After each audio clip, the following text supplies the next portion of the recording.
So I want to touch base a little bit on 5.4 sampling distributions and the central limit theorem. For me, it's a good idea to review chapter 2 a little bit, trying to get a good grasp of what a mean is and what a standard deviation is and how that applies to our statistics class. So when it gets into 5.4, they use this term, a sampling distribution. So a sampling distribution is going to be this probability distribution of a sample statistic that is formed when random samples of size n are repeatedly taken from a population. If the sample statistic is the sample mean, then the distribution is a sampling distribution of sample means. Every sample statistic has a sampling distribution. So there's a lot there to unpack. So I'm not going to try to unpack all that for you at this time. I'm just really going to just try to help you pick up on some of the strategies of how to do the homework.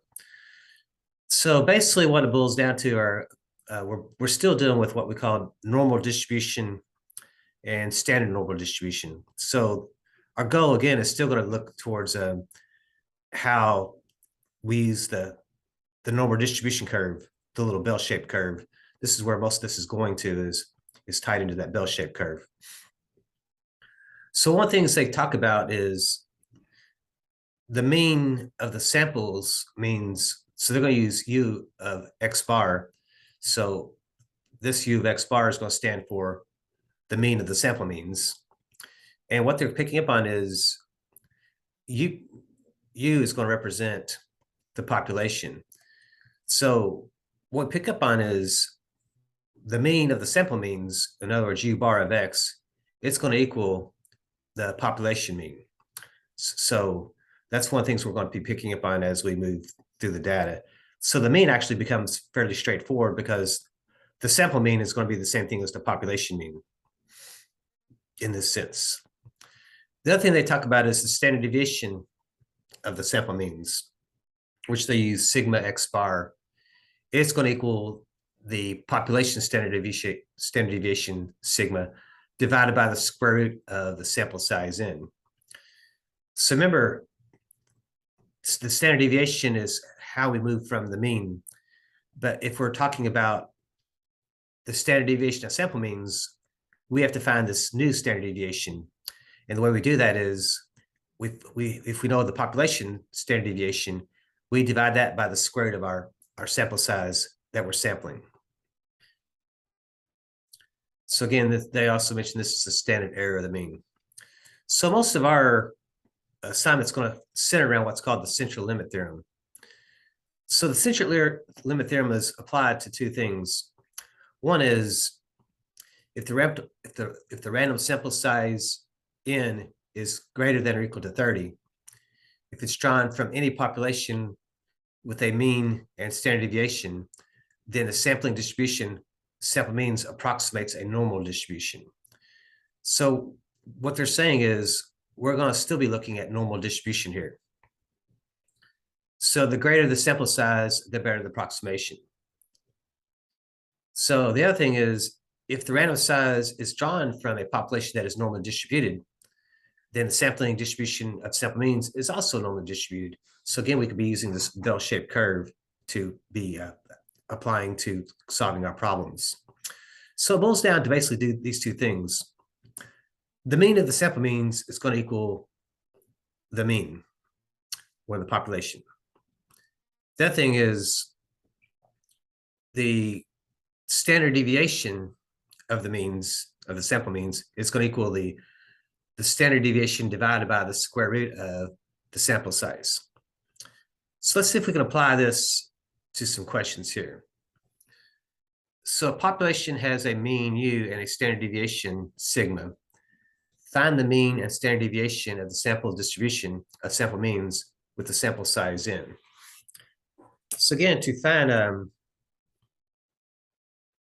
the mean of the sample, so we have U of X bar, that's just going to equal mu. So in other words, our sample mean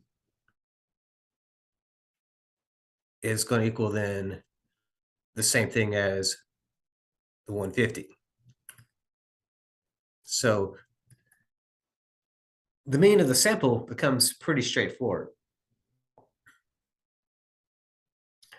Now, to find the next thing they want to do is find the standard deviation of the sampling distribution of the sample means. To do that, we use the formula. So the standard deviation of the sample means, what we do is we take the standard deviation and we divide that by the square root of the sample size n. So to do this problem, we have 25 divided by the square root of 50.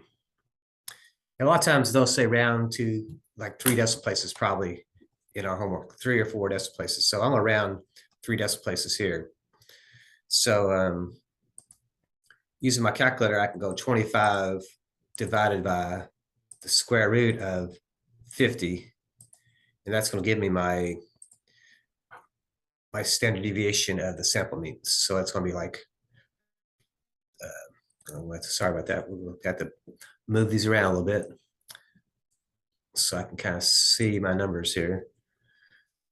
So what we're picking up on then is if I round to 3 decimal places, so we have 3.35. So I have to figure out if that 535 is going to round to a 36. And since that fourth number is a 5, it is going to round to a 36. So we have then 3.536. That would be our answer there. So if I round to 3 decimal places. So if I do the next example, again, to find the mean of the sample, so mu of x bar, if you will, it's just going to be the same thing as the population mean. So it's going to be that 45. But to find the standard deviation of the sample means, what we're going to do is we're going to have the given standard deviation, which is the 15, and we're going to divide it by the square root of the sample size. So it's going to be the square root of 100. Well, that's actually going to be 15 divided by 10 because I can't do the square root of 100. We'll make that a little bit easier. And we could probably do that as well because dividing by 10 just means to move the decimal one place to the left. That should just be 1.5. So that one's not as hard to do. So that standard deviation of the sample means is going to be then this 1.5.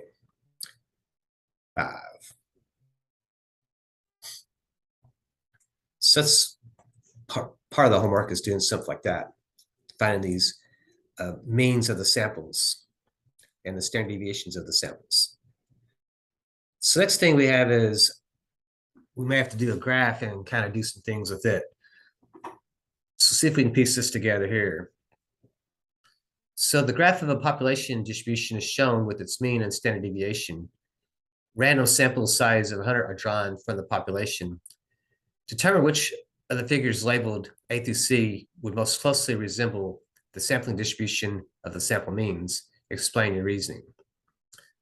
So what they're saying here is this graph here represents then the population graph.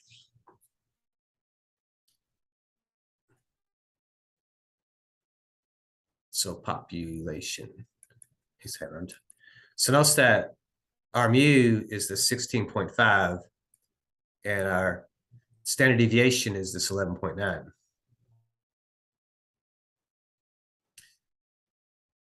Now, since the sample size is 100, we can use the central limit theorem. I'm sorry, we can find based on the central limit theorem, we can actually find the sample mean and standard and the standard deviation of the sample means. So remember, the mean of the samples is just going to be the same thing as the mean of the population. So it's going to be 16.5. But to find the standard deviation of the sample means, if you will, the sigma with an x bar, we have to use the formula which says you have the population standard deviation, and you have to divide it by the sample size, which was in, let me go back and slow that down just a hair. So we have the sample size, I believe they said was 100 up here. So we're not doing the whole population, just 100 of it. But since that sample size is greater than 30, it should apply to the central limit theorem. So I did that again, didn't I? May as well just stick with it. So I was trying to put in there and then substitute in. So that would be 16.5. I'm sorry. The standard deviation would be 11.9, wouldn't it? Yeah. So the standard deviation was this 11.9 of the population. If we divide that by the square root of the 100, again, I actually can just go 11.9 divided by 10. And really, that's just going to be 1.19. Divided by 10 just loses a decimal place, so don't have to pick up the calculator for that.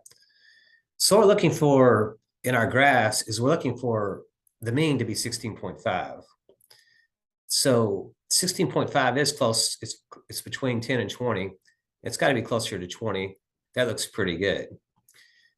But notice how it says my standard deviation of the sample means is 11.9. That's not right. So here we have our mean, sample mean being 1.65, but we said it's got to be 16.5. So again, that graph is off. Look at C. Again, the sample mean it should be between 10 and 20. That looks good. So that looks like it's mirroring it. And also it's saying that the standard deviation of the sample means is 1.19, which is what we have. So this graph here would mirror the graph that we'd be looking for, the sample distribution graph, which is going to be a normal distribution graph. So even though this graph does not look normally distributed at the beginning, if I apply the central limit theorem, it can be normally distributed and be sketched as a normal distribution curve. So then we have the concepts of the mean and the standard deviation, which we can apply to our applications as we move forward. So the other thing we have going on here is what's called the probability in the central limit theorem. So remember with a normal distribution, we have what's called the z-scores. You know, the z-score from earlier was just simply x minus x bar over sigma. But notice now our sample statistic is actually going to be the sample mean. So now we have a new formula, which is the sample mean minus the, we're going to look at this, actually, we're going to be looking at this formula here. So the sample mean minus the population mean, if we divide that by sigma over the square root of n, this will allow us to find the z-score. So we kind of, remember we had this little thing where this x was our sample statistic. If we subtracted that from the mean and divided from sigma, that would give us our z-score, and we can look at that up in a table. Or we also have our strategy on our calculator that we can use. So let's see what we got going on here. So we want to find the probabilities. So what they're looking for is the population mean and the standard deviation are given. Find the indicated probability and determine whether the given sample mean would be considered unusual or not. So as we do this, we could find a z-score. And the z-score would be x bar, which is the sample statistic. So that's going to be so in our problem here, for a random sample of n equals 64, find the probability of a sample mean being less than 24.3. So that's going to be our sample statistic. So we're going to have this 24.3 minus this 24, and we're going to be dividing by the standard deviation of the population, and we would be dividing it by the square root of the sample, which was the square root of 64. So I would probably do the denominator first if I was using a calculator. So if I clear this all off here, I'd probably type in 1.25 divided by the square root of 64 to start with. It's too much to do in one big swoop. So what I would have now on the bottom would be actually this 0.15625. And then the top, that would just be, I could actually do that. 24.3, take away 24, that would just be 0.3. We can use these calculators. So we have this 0.3. And then we would divide that. So if we divide that 0.3 by 0.15625, this gives us a z-score of 1.92. So then, let me pause a moment here and pull up my table here. I forgot to pull my table up. So I have my table up now. I'm looking for the z-score of 1.92. So if I scroll through my table, 1.92, it looks like this one here. Looks like 0.97. 1.92 be like 0.9726. So that means our probability would be then this 0.9, what did I say, 9726. So it's basically like they're saying 97.26% of the data would fall between there. Now, notice how that can be kind of cumbersome to do all that. So remember, we also can use our calculator. Instead of trying to find the z-score, we can actually go straight to the calculator and do it. So remember, this is a cumulative kind of concept. So less than 24.3. So if I was doing my bell-shaped curve, we'd have our sample mean would be out here at 24.3, and then, or I'm sorry, if we have 24 would be our mean.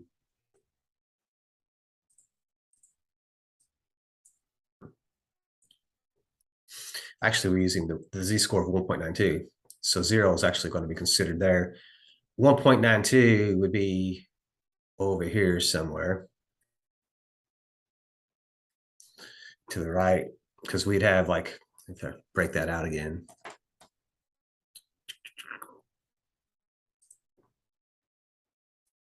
So remember, we had like 0, we had 1, 2, and then 3, and then -1, -2, -3. So 1.92 stays between, doesn't go past 2. So that would be right there. So what it's saying is, since we're over here, if we go left, what they're saying is we're looking for the area under the curve that's left of 1.92. So that's what we're looking for, is that. So also, it should be pretty close to 1 just based on that. So now if I use instead of trying to do all that drawing, if you recall on the calculator, there was a normal distribution curve that we could use for, so we had second distribution. Remember, number 2 is the normal cumulative distribution. And remember, cumulative means we're going from left to right.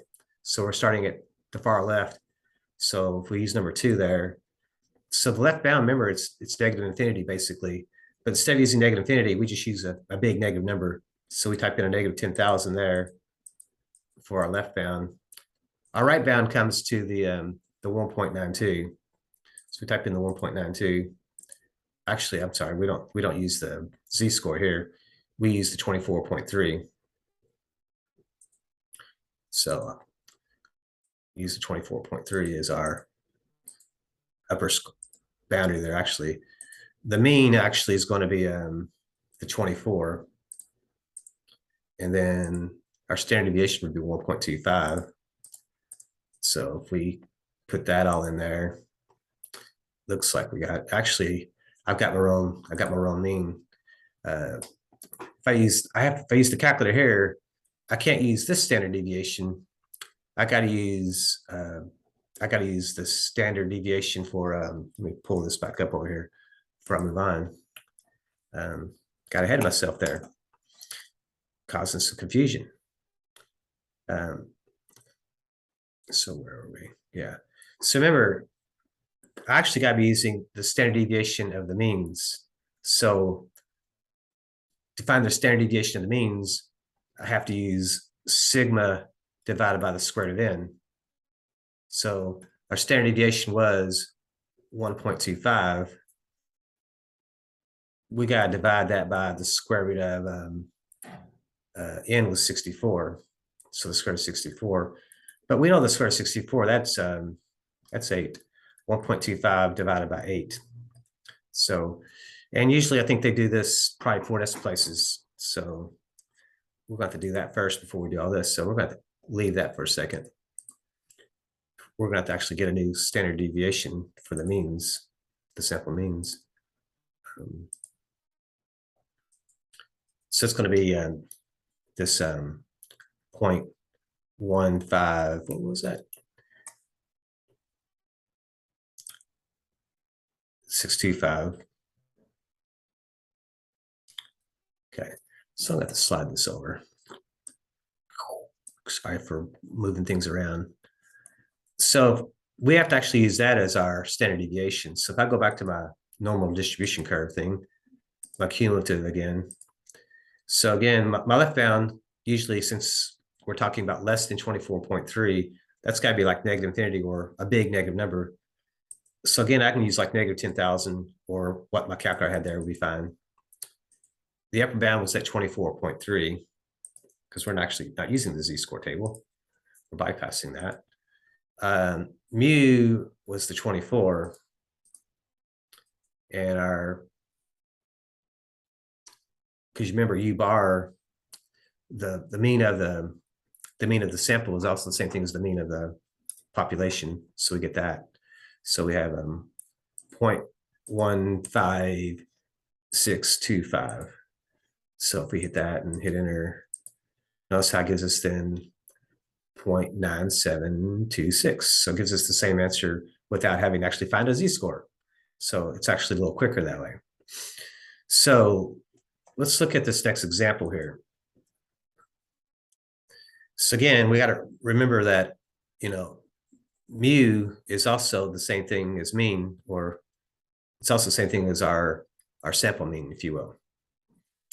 So we can actually use our shortcut on our calculator to find the area in the curve. So for a random sample of n equals 45, find the probability of a sample mean being greater than 551 when mu is 550 and the standard deviation is 3.7 for the population. So remember, to do it on our calculator, we really need mu bar, which still again is this 550. But to find our standard deviation for the sample of means, we actually have to use the 3.7, and we have to divide it by the square root of the sample, which is the 45. So let's put that into the calculator to start with.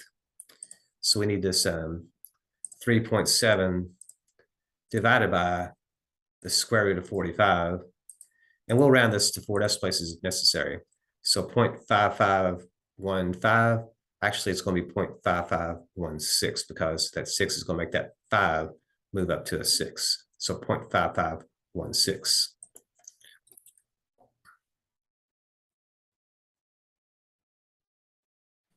So then if I slide this out of the way, we can now apply the central limit theorem and actually use our calculator to find the probability. So we're going to use that normal distribution again. So the one that says normal cumulative distribution, the one with the C there. Again, notice how it says this time greater than 551. So the 551 actually becomes my lower bound. And the upper bound is greater, so we don't have an upper bound. So that goes to like what we call positive infinity, or we just use a really big positive number, which 10,000 seems to work. So our new mean is going to be still the 550. But like I said, we're doing the standard deviation of sample means, which is actually going to be that 0.5516. I hit enter, paste that in, hit enter. So it gives me my area in the curve, which would be then point, let's see here.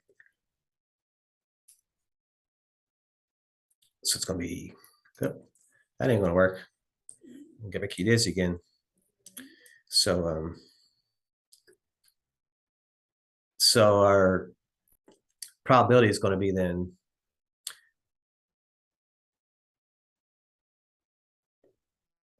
it's going to be this 0.0349. Looks like that fourth decimal place is going to stay put because that fifth decimal place is a 2. So it's going to stay as a 9 there. So at 0.0349. So again, I've actually looked at the z-scores. We can pick up on some things that way too, but some of the things to pick up on is, well, let's see. Let's just let's see what the z-score would have been. Well, I'll pause a moment here and see if I can calculate that z-score for us real quick here.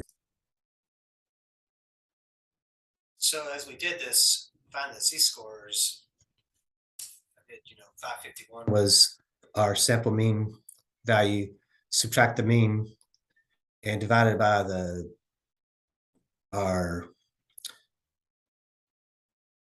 standard deviation of the sample means. That gave me 1.81. And also there was some rounding involved here. So again, when I used my z-table, I got this 0.9649, but remember the 0.9649 would be what's to the left of the 1.81. So the 1.81 would be in about here. But I want to know what's greater. So I have to actually use that complement 1 minus the 0.9649 to actually get that 0.034051. So the answers are pretty close.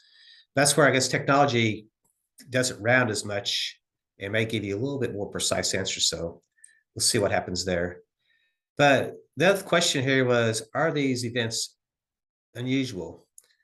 So what this is saying here, 97%, that doesn't seem unusual. But here I've got 3%, 3.51%. That seems to be more unusual from that perspective. So kind of go from there. So remember, if you talk about probability wise, anything less than 5% typically means it's unusual.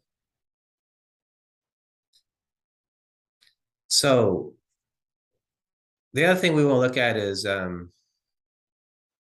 see here, looking at some graphs here. Let's see what we got here. Yeah.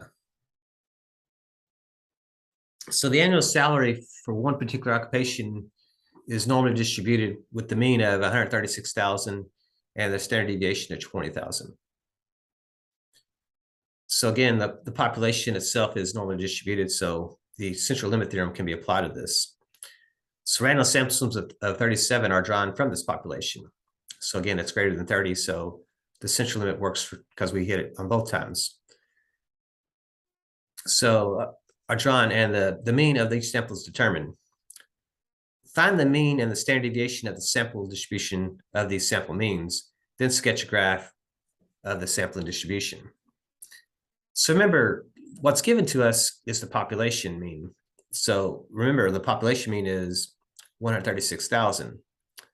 But remember, the sample mean is also the same thing. So it's also going to be this 136,000. Just remember, the more the sample size, the more accurate the mean will be. So the other thing is I need to find the standard deviation of the sample means. To that, we need to know the standard deviation of the population, and we divide it by the square root of the sample size. So it's going to be the standard deviation was this 20,000. And we have to divide that by the sample size, which is 37, but we have to take the square of that. Okay, so I'm going to try to put that into the calculator. So we have, let's clear all this off here. So we have 20,000 divided by, oops, that's not good. 20,000 divided by square root of 37, the square root of 37. And that gives us this number here. So we have, and we're going to round that to 4 decimal places because keep it as accurate as possible. So 32,087. Actually, we could probably round this to the nearest whole number. So that's going to be 88. Let's round this to the nearest integer. So we'll round to the 7, but the 9 means to move it up to an 8 there. So we're going to round to the nearest integer, nearest whole number. So the 7 would be rounded because the 9 will make it move up to an 8. So 3,288. So what we're trying to do is figure out which one of these graphs is going to match that data. So our mean's got to be this 166,000. But we have to move like around 3,000. Each one of these things is going to represent around 3,000. So, one standard deviation would be like 139,000. 2 standard deviations would be like 142,000. That seems to be too big. This one seems to be more appropriate because one standard deviation would be like 139. 2 standard deviations would be around 142. So this 146 sounds reasonable. I don't see these even having the correct mean on those. So yeah, B would be the correct answer there. So remember, the standard deviation is how you move from the mean.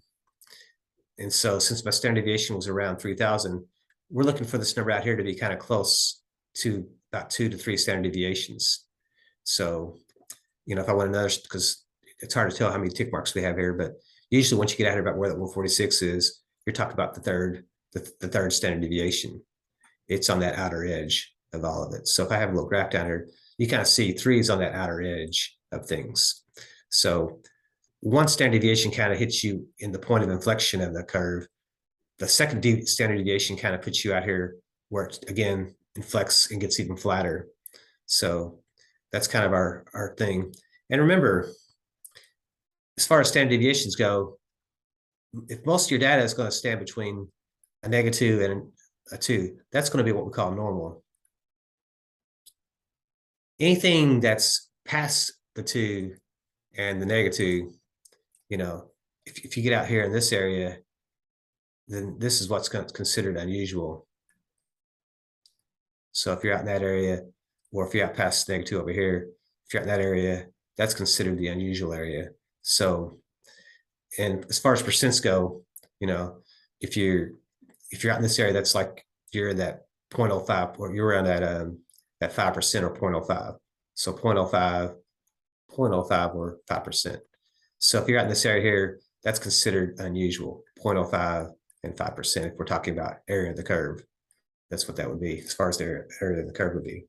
So if I'm talking about the standard deviations themselves, if you're between 2 and -2 in that area there, then you're typically going to be just fine. All righty.